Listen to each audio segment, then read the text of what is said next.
계속해서 파이미스트리 제공 통합 입문과정 성경은 드라마다 5주차 과정 세 번째 동영상 사사기에 대한 내용을 같이 다루도록 하겠습니다. 사사기의 내용의 핵심은 모범이 되는 백성이 되는 일에 실패함이라고 이제 정의 내릴 수 있습니다. 그래서 이것과 관련해서는 다음에 5가지 내용으로 사사기의 전체 내용을 정리할 수 있다라고 말씀드릴 수 있겠습니다. 첫 번째는 이스라엘이 땅을 취하는 데 실패했다라는 것. 그리고 두 번째는 언약 소송 사건. 세 번째, 단호한 재판이 반복되는 것. 그리고 네 번째, 순환이 역사적으로 공교해지는 것. 그리고 다섯 번째, 사파가 된 부패다라고 말씀드릴 수 있겠습니다. 사사기 1장의 정복전쟁은 다음의 모습으로 살펴볼 수 있습니다. 유다 지파가 예루살렘에 올라가고 그 다음에 헤브론, 기럇 아르바로 정복하러 들어가는 이 모습들을 이제 살펴볼 수 있다라는 것이죠. 근데 이스라엘이 사사기 1장을 보면 이스라엘이 땅을 다 차지하지 못했다라는 얘기가 나옵니다. 그 이유에 대해서 우리는 다음과 같이 살펴볼 수 있습니다. 첫 번째, 가나안 민족을 자신들을 위해 일하는 부역군으로 삼았기 때문이다 라고 얘기할 수 있습니다. 사사기 1장 28절은 이스라엘 백성은 강성해진 다음에도 가나안 사람을 모조리 몰아내지 않고 그들을 부역군으로 삼았다라고 얘기합니다. 여기서 말하는 부역군이라는 것은 허드렛 일 하는 사람들을 이제 얘기하는 것이죠. 근데 이 고대 이스라엘 민족이 가나안 민족을 부역군으로 삼았다는 것은 그들이 고대 근동신화, 즉 야훼 하나님이 아닌 그 당시에 가나안 사람들이 섬기던 고대 근동신화, 바알 뭐 이런 신들이 얘기하는 그 신화가 인간을 이해하는 원형적 묘사를 그대로 받아들였다는 뜻이기도 합니다.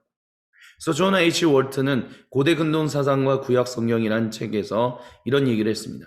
고대 근동은 인간들이 성분을 통해 신과 연결되며 신들의 부역 행위를 한다라고 이해했다는 거죠. 그러니까 인간은 그냥 신들의 섬기는 그냥 서비스, 시찬, 허드렛 일을 하는 사람들이라는 거예요. 근데 이스라엘 백성이 야훼 하나님을 말미암아 이제 그 땅을 차지하고 강성해졌는데도 불구하고 가나안 사람 분명히 야훼 하나님은 이스라엘 민족에게 가나안 사람들을 모조리 몰아내라고 하셨는데 몰아내지 않고 그들을 섬기는, 즉 이스라엘 민족 야훼 하나님을 섬기는 것이 아니라 그들 자신을 섬기는 부역군으로 삼았다는 거죠. 이미 여기서부터 고대 이스라엘 민족이 가나안 민족의 그 고대 근동 신화의 인간을 이해하는 그 묘사를 그대로 받아들였다는 것을 살펴볼 수 있다라고 말할 수 있습니다. 그렇기 때문에 그들이 땅을 다 차지하지 못한 첫 번째 이유가 여기 있다라고 말씀드릴 수 있겠습니다. 또한 두 번째는 전쟁에 승리하지 못했기 때문이다라고 얘기할 수 있습니다. 사사기 1장 19절은 주님께서 유다 지파 사람들과 함께 계셨으므로 그들은 산간 지방을 차지할 수 있었다라고 얘기합니다. 그러나 낮은 지대에 살고 있는 거민들은 철병거로 방비하고 있었기 때문에 쫓아내지 못하였다라고 얘기를 해요. 근데 이런 전쟁에 승리하지 못했던 이유도 바로 앞전에 다뤘던 그 이유처럼 고대 이스라엘 민족이 점점 고대 근동 가나안 지역 문화와 동화되고 있었기 때문에, 즉 혼합주의로 빠져가고 있었기 때문이다라고 얘기할 수 있을 것입니다. 그것과 관련해서 이제 또 사사기 1장에서 이제 우리 이제 나오는 이제 중요한 한 사람이 있죠. 바로 온니엘이다라는 첫 번째 사사라고 얘기하는 그 사람입니다. 이 사람의 이름의 뜻은 바로 하나님이 나의 힘이시다라는 뜻이죠. 근데 중요한 것은, 그리고 재미있는 것은 첫 번째 사사로 소개되고 있는 이 사람은 이미 여호수아기 15장 13절 19절에 나타나고 있다라는 것입니다. 그리고 1장에서 나온 온니엘이 다시 한번 이제 사사기 뒷부분에 또 한번 등장합니다. 이렇게 여호수아기에 이미 한번 등장한 이 온니엘을 다시 사사기 1장에서 등장시키고 있는 이유는, 사사기 저자가 이렇게 등장시키고 있는 이유는 그가 속해 있던 유다 지파에 대한 사사기 저자의 특별한 관점을 보여준다라고 몇몇 성경학자들은 그렇게 얘기합니다. 그래서 사사기 1장 8절을 보면 이제 유다 지파가 예루살렘을 이제 정복하는 모습이 나오죠. 근데 재미있는 건 뭐냐면 그 뒤에 사사기 1장 21절을 보면 베냐민 지파가 예루살렘에 거주한 여부수 민족을 쫓아내지 못했다라고 얘기합니다. 어떠한 이유로 쫓아내지 못했는지에 대해서는 분명하게 사사기 저자가 얘기하지 않지만 우리는 미루어 짐작할 수 있습니다. 앞전에 우리가 읽었던 그런 말씀들, 이스라엘 사사기 1장 28절에 이스라엘 백성이 강성해진 다음에도 가나안 사람들을 모조리 몰아내지 않고 그들을 부욕꾼으로 삼았던 이 모든 것들, 언약에 성실하지 못하고 신실하지 충성하지 못했던 이런 것들로 인하여 베냐민 지파가 예루살렘에 거주한 여부수 민족을 쫓아내지 못했다라고 이제 얘기할 수 있다는 거죠. 또한 이것을 통해서 몇몇 성경학자들은 이렇게 얘기합니다. 이런 어떤 유다 지파는 예루살렘을 정복한 것에 비해 베냐민 지파가 다른 민족을 쫓아내지 못한 것은 유다 지파의 정복에 비해서 베냐민 지파 정복이 온전치 못했음을 보여주며 이는 이후에 사무엘상에 나오는 베냐민 지파의 사울 왕과 유다 지파의 다윗 왕에 대한 비교하고도 연결된다. 즉 한마디로 말하면 뭔가 부족하고 안타까운 민족, 그런 왕, 사울 왕, 베냐민 민족, 그리고 이제 야훼 하나님이 세우신 완전하고 온전한 왕, 그리고 민족, 유다 지파, 또한 다윗 왕, 이런 식의 어떤 대립 구조가 사사기 1장에도 나온다라고 지금 우리 몇몇 성경학자들은 얘기하고 있다라는 것입니다. 그러면서 이제 사사기 이제 2장으로 넘어오면 언약에 대한 소송 사건이 일어납니다. 이것에 대한 언약에 대한 소송 사건은 사사기 1장 28절에 나왔던 그것, 부욕꾼으로 삼았다라는 하나님의 말씀에 하나님의 율법에 충성되지 못했다라는 것에 대해서 이제 고대 이스라엘에게 경고하러 온 주님의 천사를 이제 보여주는 것이다라고 얘기할 수 있습니다. 그래서 사사기 2장 2절부터 3절은 이렇게 얘기합니다. 주님의 천사가 길갈에서 복임으로 올라와서 이렇게 말하였다. 나는 너희를 이집트에서 이끌어내었고 또한 너희 조상에게 맹세한 이 땅으로 너희를 들어오게 하였다. 내가 너희에게 말하기를 나는 너희와 맺은 언약을 영원히 깨뜨리지 않을 것이니 너희는 이 땅의 주민과 언약을 맺지 말고, 이게 중요합니다. 맺었다는 거죠. 근데 이스라엘 백성들이, 그것도 누가? 2세대 이스라엘 민족들이 맺었다라고 얘기할 수 있습니다. 그들의 단을 헐어야 한다라고 하였다. 그러나 너희는 나의 말에 순종하지 않았다. 너희가 어찌하여 이런 일을 하였느냐? 내가 다시 말하여 둔다. 나는 그들을 너희 앞에서 몰아내지 않겠다. 그들이 쫓아내지 않았기 때문에, 그들이 먼저 야훼 하나님인 자신의 야훼 하나님인 것처럼 행동하여 그들을 부욕꾼으로 삼으며 말도 안 되는 언약을 맺었기 때문에, 고대 근동 지방에서 맺는 그런 강자와 약자, 갑과 을, A와 B의 그런 식의 언약을 맺었기 때문에 야훼 하나님은 그들을, 즉 가나안 민족을 이스라엘 앞에서 몰아내지 않겠다라고 얘기하신 것입니다. 그리고 그들은 더 나아가서 결국 너희를 찌르는 가시가 되고 그들의 신들은 너희에게 우상을 숭배할 수밖에 없도록 올가매는 올무가 될 것이다 라고 천사는 경고했습니다.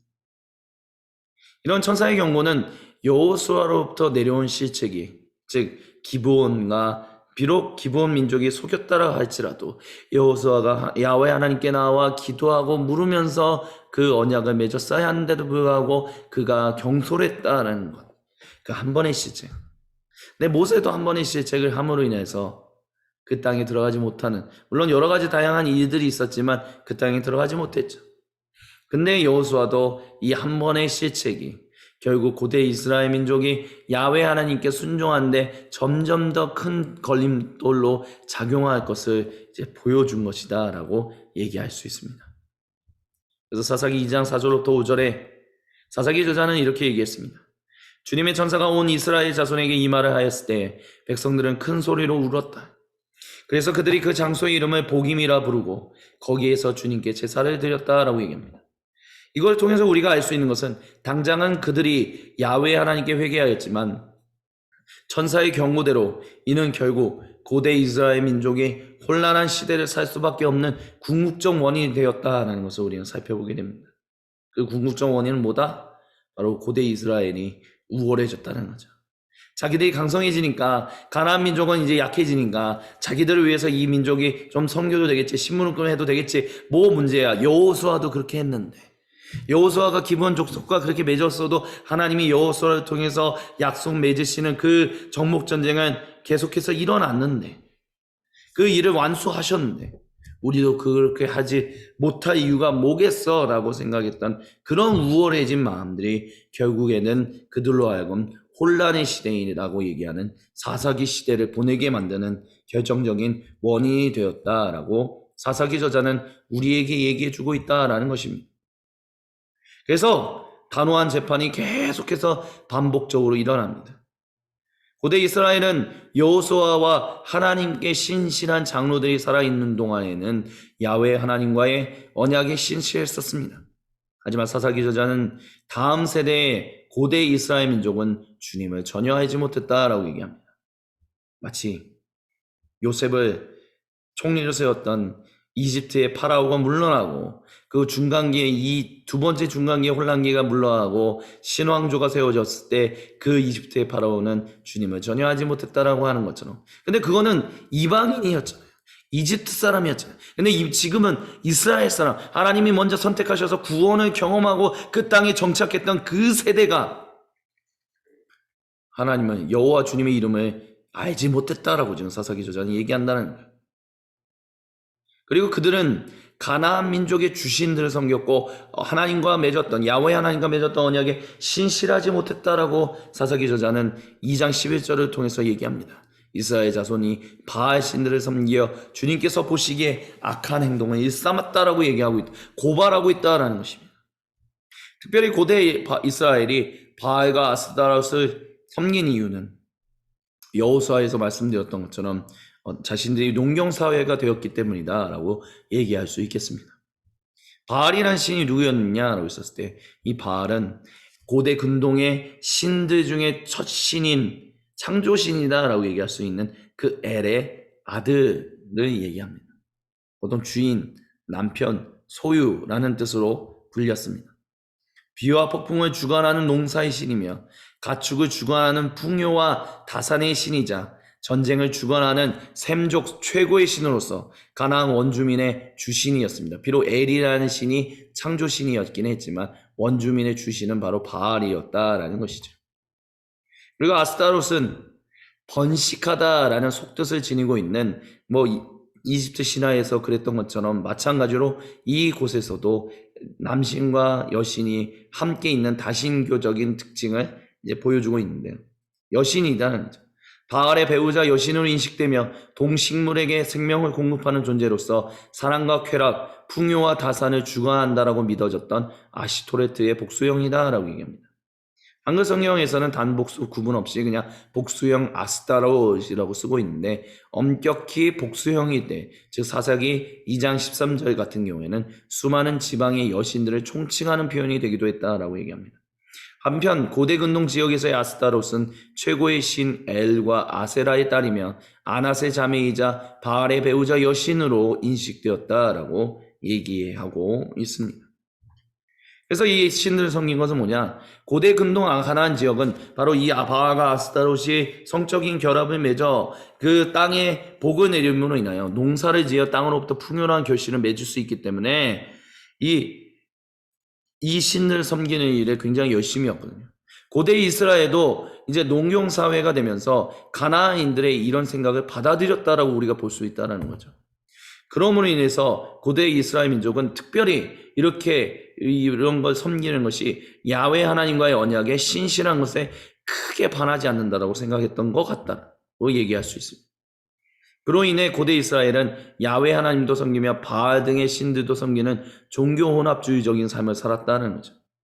그래서 야훼 하나님은 고대 이스라엘 민족이 음란한 행동을 한다라고 재판하시며 그들을 징계하셨습니다. 그런 게 호세아서나 아니 아모스서에 그런 말씀들을 통해서 우리가 살펴볼 수 있는 것, 음란한 민족이 음란한 여인이 되었다라고 얘기하시는 것이 바로 그런 것이다라고 얘기할 수 있습니다. 종교 혼합주의적인 모습이다라는 거죠.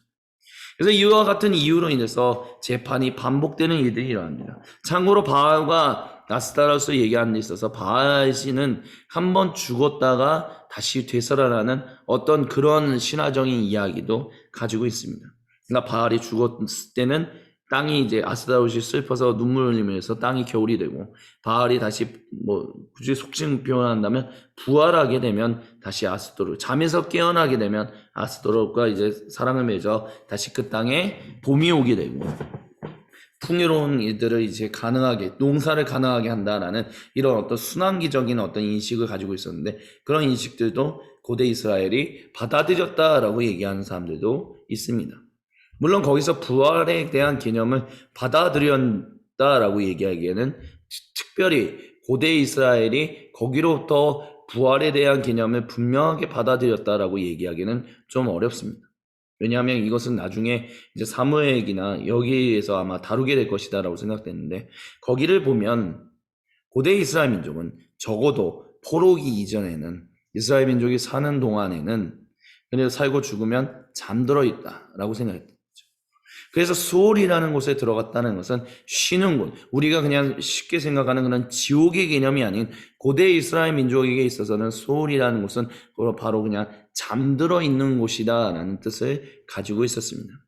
그런 것들을 놓고 보면 이제 구약 성경학자들, 대다수의 구약 성경학자들은 고대 이스라엘만큼은 부활에 대한 그런 생각, 즉 그리스도인이나 1세기 유대인들이 가지고 있었던 그런 부활에 대한 개념은 아직 분명하게 가지고 있지 않았다라고 얘기하고 있습니다.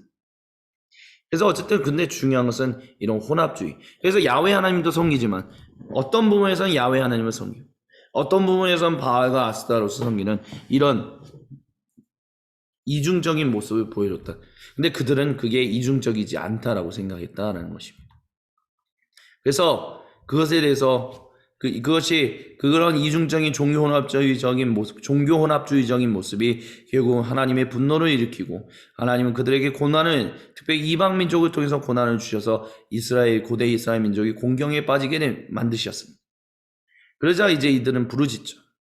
그래서 야훼 하나님이 그들의 회개의 부르짖음을 듣고 구조자, 즉 사사를 보내서 구원하시고 안심은 그리고 한동안, 즉 그 사사가 살아있는 동안에는 안심하며 평화롭게 샬롬을 누리며 살아가고 있다라는 것이 초반 사사기의 어떤 구조다라고 얘기할 수 있겠습니다.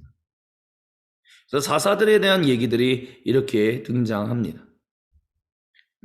입다, 야헬, 에훗, 드보라, 각각 민족에서 이제 일어난 어떤 그 사사들을 우리는 이제 살펴볼 수 있는데요. 특별히 사사들과 관련해서 우리는 성경학자들은, 특별히 구약 성경학자들은, 유대인의 성경학자들은 이제 대사사와 소사사들로 나누게 됩니다. 그래서 먼저 대사사들을 한번 좀 살펴보도록 하겠습니다. 첫 번째는 온니엘입니다. 온니엘은 이 다음과 같은 특징을 가지고 있다라고 살펴볼 수 있는데요. 온니엘의 이제 출신은 바로 유다 지파입니다. 그리고 메소포타미아가 괴롭힐 때 그 괴롭힘을 당하는 것으로부터 그들을 몰아내고 40년의 안식의 기간을 주었습니다. 그래서 온니엘은 모든 고대 이스라엘 민족이 야훼 하나님으로부터 돌아섰을 때 홀로 돌아서지 않고 야훼 하나님만을 섬기며 살아감으로 구원자가 될 수 있었던 갈렙의 사위다라고 사사기 저자는 우리에게 얘기해주고 있습니다. 물론 이것과 관련해서 조금 더 성경을 깊게 이제 공부하러 들어가는 분들은 과연 이 온니엘이 갈렙의 손자가 이때 당시에도 살 수 있었는가? 과연 온니엘은 어느 시대의 사람인가? 두 사람은 아닌가? 같은 이름의 다른 사람은 아닌가? 이렇게 얘기하는 분들도 있습니다. 하지만 거기까지 깊게 들어가진 않겠습니다. 적어도 사사기 저자는 이 사람을 가리켜서 갈렙의 사위. 근데 중요한 것은 다음 세대, 이스라엘 신실한 장로들이 다 숨을 거두고 난 다음에 이제 다음 세대인 이스라엘 백성들은 전혀 주님을 알지 못한다라고 했었을 때 오직 온니엘만 주님을 알았다라고 하는 것은 그 많은, 즉 여호수아가 나와 내 민족, 내 가족은 여호와만을 선택하겠습니다 라고 얘기했던 것처럼 온니엘은 오직 야훼 하나님만 선택하며 살아가고 있었다. 그리고 그랬기 때문에 사사로 뽑혀 이 메소포타미아의 그 세력을 물리치고 40년 동안 평화의 시기를 만들었다라고 얘기할 수 있겠습니다. 그 다음에 이제 나오는 대사사는 바로 에훗입니다. 베냐민 지파의 왼손잡이인 거죠. 근데 재미있는 것은 베냐민이라는 그 말 자체가 뜻이 오른손의 아들이다 라는 뜻을 가지고 있습니다. 네, 사사기 저자는 에훗이 왼손잡이 또는 오른손이 제한된, 즉 어떤 면에서는 장애가 있는 사람이었다라고 소개하고 있다라고 하는 거죠. 그래서 에글론의 왕을 물리치고 죽이고 그가 다시 이스라엘에게 평화를 준 사람인데요. 그가 이런 식의 표현들은 그가 사사로서 합당하지 않다라는 제약이 있었음을 사사기 저자는 우리에게 보여줍니다. 하지만 그럼에도 불구하고 그를 통해 고대 이스라엘 민족이 모압 왕의 그늘로부터 벗어났다라고 사사기 저자는 우리에게 얘기해 줍니다. 즉 온니엘을 통해서는 모든 사람들이 다 여호와 하나님을 잊어버리고 돌아섰을 때도 오직 기억하고 있었던 한 사람, 그 한 사람을 통해서 이스라엘 민족 전체를 구원해내주는 모습을 우리에게 사사기 저자가 보여준다면, 에훗을 통해서는 그냥 대다수의 사람들이 봤을 때는 도저히 사사로서 활동할 만한 모습이 전혀 풍채가 없고 존경받을 만한 그런 모습이 없는데도 불구하고 야훼 하나님은 그를 선택하셔서 이스라엘 민족을 구원하시는, 그래서 하나님의 생각은 사람들의 대다수의 생각과는 충분히 다를 수 있다는 것을 우리는 에훗을 통해서 발견할 수 있습니다. 그 뒤에 나오는 사사는 이제 드보라이죠. 드보라에 대해서는 오직 이 드보라에게만 나오는 칭호가 있습니다. 이스라엘의 어머니. 칭호받은 여자 사사입니다. 야빈의 장군 시스라를 물리친 야엘 그 여인과 더불어 여성을 통해 일하시는 야훼 하나님의 모습이 여기서 등장합니다. 그러니까 남성과 여성은 가지지 않고 하나님께 신실한 사람들을 하나님은 선택하셔서, 이런 측면에서는 여성은 굉장히 존중받지 못하고 있었던 시제, 야훼 하나님께서는 한 여성을 존중히 여겨 그 민족을 구원해내시는 일들을 또한 하셨다는 것을 우리는 또한 드보라를 통해서 살펴볼 수 있습니다. 그 뒤에 나오는 대사사는 바로 기드온이다라고 얘기할 수 있습니다. 기드온은 이제 조심성이 많았던 사사다라고 얘기할 수 있죠. 그래서 야훼 하나님은 그의 조심성을 하나하나 그래서 얼마나 조심했냐면, 제가 정말 부름받은 게 많다면 이제 이 양털 바깥에 비가 다 내리게 하시고 양털 안에는 젖지 않게 하시고, 그 다음 날에는 양털만 젖게 하시고, 그 다음엔 다른 땅은 마르게 하시고, 뭐 이런 식의 스텝 바이 스텝의 어떤 하나님의 뜻을 분별하는 일을 이제 기드온이 행했잖아요. 그런 것처럼 조심성이 많았다는 거죠. 그래서 야훼 하나님은 그의 조심성을 하나하나 충족시키시면서 또한 모든 전쟁을 오직 자신의 인도로 승리케 하심을 보여주셨습니다. 바로 300명으로 미디안 족속을 물리친 것이 그 예시인 거죠. 다만 기드온과 이전 시대의 대사사인 3명, 즉 온니엘과 예훗과 에훗과 그리고 드보라와 기드온이 다른 점은 그가 수많은 여성을 아내로 맞아 낳은 아들들이 이후 고대 이스라엘에 많은 혼란을 불러일으켰다라는 것입니다. 그리고 이 대사사인 기드온을 기점으로 우리는 사사기 저자는 우리에게 그 이후의 사사들은 야훼 하나님께 그 앞전 시대 3명의 대사사들과는 다르게 야훼 하나님께 충성스럽지 못한 모습들이 있다는 것을 우리에게 보여줍니다. 그 다음에 우리가 살펴볼 수 있는 사람 대사사는 이제 입다라는 사사가 있습니다. 물론 그 중간에 이제 사사들이 있지만 그 사사들은 이제 소사사들이다라고 우리가 얘기하는데요. 대사사들과 소사사들의 특징이 어떤 차이점이 있는지는 다 한 분 한 분을 한 명 한 명을 살펴보고 난 다음에 말씀을 드리도록 하겠습니다. 대사사의 입다는 길랏이라는 사람의 후처 자식으로 그 본처 자식들로부터 차별을 받았던 인물입니다. 하지만 워낙 용맹했기 때문에 결국 차별받던 곳에서 민족의 위기 앞에서 이제는 사람들의 사람들의 부탁을 받아 이제 사사로 서게 됩니다. 그리고 주님의 영이 그에게 임함으로 인하여 결국에는 그 이스라엘 민족을 괴롭히던 그들을 이방 민족을 쫓아내는 그 대사사의 활약을 보여주게 됩니다. 다만 그에게 있어서 잘못됐던 점은, 안타까운 점은 무엇이었냐면, 이미 주님의 영이 그에게 임했는데도 불구하고 전쟁의 승리를 위한 잘못된 서원으로 나를 야훼 하나님께 인신제사로 바치는 전혀 이스라엘의 사사답지 않은 행동을 하는 그런 비운의 인물이었다라는 것입니다. 물론 이 여성, 이 입다의 딸이 과연 인신제사로 바쳐졌는지, 아니면 정말 그냥 결혼하지 못하고 처녀로서 그냥 그렇게 늙어 죽은 것을 그런 식으로 표현했는지에 대해서는 성경학자들 간에 뜨거운 논쟁이 있습니다. 개인적으로 말하기는 입다가 자신의 딸을 인신제사로 바치지 않고 그저 결혼시키지 못해서 늙어 처녀로 그냥 숨을 거두게 되었다라는 것으로 그런 의미로서의 어떤 서원이었다라고 그런 의미의 서원이었으면 참 좋겠습니다. 만약 그런데 입다가 뭐 바쳤든 안 바쳤든 간에 인신제사로 바치겠다라는 것은 가나안 민족, 그래서 가나안 민족이 심판받았던 이유, 하나님부터 그 고대 이스라엘을 통해서 심판받고 쫓겨나는 이유가 뭐예요? 그들의 사악성이 완전히 드러났기 때문에 그렇게 하신 건데, 그 사악성이 뭐였어요? 그 중에 대표적인 것이 바로 인신제사였거든요. 근데 입다가 그 인신제사를 야훼 하나님께 서원한 거예요. 이미 여기에도 종교 혼합주의적인 모습, 대사사인데도 불구하고 그런 모습이 입다에게 있다는 것은 너무나 아이러니한, 너무나 안타까운 일이다라고 얘기할 수 있을 것입니다.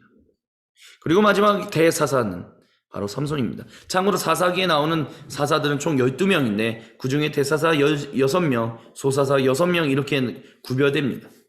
삼손은 태어날 때부터 나실인으로 바쳐졌으나 이를 하찮게 여겼던 사사입니다. 하지만 그의 파란만장한 인생을 통해 야훼 하나님은 블레셋 족속을 징계하시는 일을 행하셨죠. 이렇게 6명의 대사사들을 찾아봤는데 대사사들의 특징을 보면 이렇게 얘기할 수 있을 것입니다. 첫 번째는 고대 이스라엘 민족의 죄로 인하여 야훼 하나님이 주신 징계에 대한 그들의 회개로 말미암아, 이스라엘 민족의 회개로 말미암아 야훼 하나님이 그들을 구원하시기 위해 세우신 사사들이다 라고 얘기할 수 있습니다. 그리고 그들은 대체적으로 다 전쟁 영웅들이고요. 그들에 대한 풍부한 자료와 이야기가 사사기에 기록되어 있습니다. 근데 조금 차이가 있는 게 온니엘부터 입다에 이르기까지 대사사들은 주로 이스라엘 민족 전체 12지파를 전체를 대표하여 전쟁을 치르고 또한 그들을 12지파 전체를 다스리는 모습을 이제 보여준다면 삼손은 이와 다르게 한 지파, 즉 유다 지파만을 위해 싸우는 모습을 보여준다는 것입니다. 이는 이제 삼손이 입다 이후에 소사사가 있고 그 뒤에 한참 뒤에 이제 생겨난 대사사로 이제 활동했던 것처럼 대사사 시대로부터 소사사의 시대로 이르기까지 점점, 그러니까 사사기 전반부로부터 사사기 후반부에 이르기까지 점점 이스라엘 지파의 연합이 약해지고 있었다라는 것으로 우리는 이 장면을 통해 추측할 수 있습니다. 예, 그래서 사사기에 이제 첫 번째 대사사들의 이 특징과 누가 있었는가까지 이제 살펴보았고요. 이제 다음 동영상에서 소사사들과 사사기를 통해서 우리가 반드시 우리의 삶에 적용해야 할 점들에 대해서 계속해서 같이 이야기를 나누도록 하겠습니다. 지금까지 시청해주신 분들께 감사를 드립니다. 계속해서 파트 4 네 번째 동영상에서 찾아뵙도록 하겠습니다.